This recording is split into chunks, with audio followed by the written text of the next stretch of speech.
Bengals at home at the Fieldhouse welcoming the Andover Huskies in some boys hoops, and we were there. The Huskies, well, they play some pretty good defense. The Bengals, when they can score, they've had some success. They're a team built on shooting from the outside. It was the Huskies who got the outside shot going early. Sam Masungu's their top scorer. Does it in a lot of ways.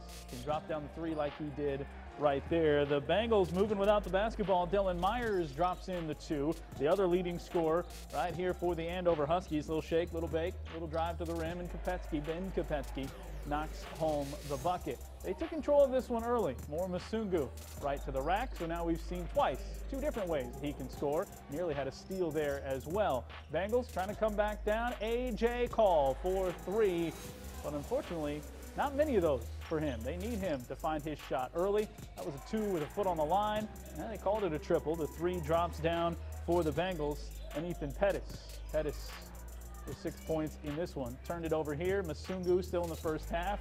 Drops it home. Andover, well, they had a double-figure lead at one point in the first half. The Bengals would find a way to start hitting some shots. Wasn't right there as it's dropped in by Calvin Foy, who ended up with a big game. Bengals would attack. Max Stepanek to the bucket. He'd finish once and twice. Max Stepanek got the offense going, and again from the left corner, Stepanek with the touch and the harm, and it would be a 2-point game at the half. Andover continued to fight offensively. Look at this for Foy. That turned into a 3-point play, leaning himself in. You can just give a guy credit for a good shot. You don't have to add the foul onto it. Anyway, coming back in the second half, more for the Huskies as they work it inside two. And then Masungu, a capper with a jam, got up ahead and scored it. Bengals made it close in the second half early. Andover pulled away late, 63-44.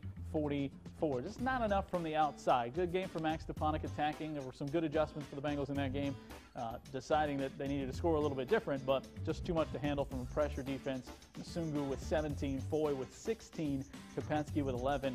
Sam Angel, the big man inside, came off the bench, and I believe it was 8 of those 10 in the second half for Angel. 63-44. Huskies beat the Bengals. They stay in second place in the Northwest Suburban Conference North. Blaine sits at 500, just above Maple Grove. Everybody chasing Champlin Park. Cougars are 1-5. Spring Lake Park, right in the thick of things in the Northwest Suburban Conference West, sitting at 3-4. Coming up for our teams this week and beyond, Blaine travels to Osseo, then hosts top-running Champlin Park. Centennial will be at Maple Grove, and then they'll get Anoka and Osseo back-to-back for home games. 2 straight at home for the Panthers, Andover and Elk River, coming up this final week of February.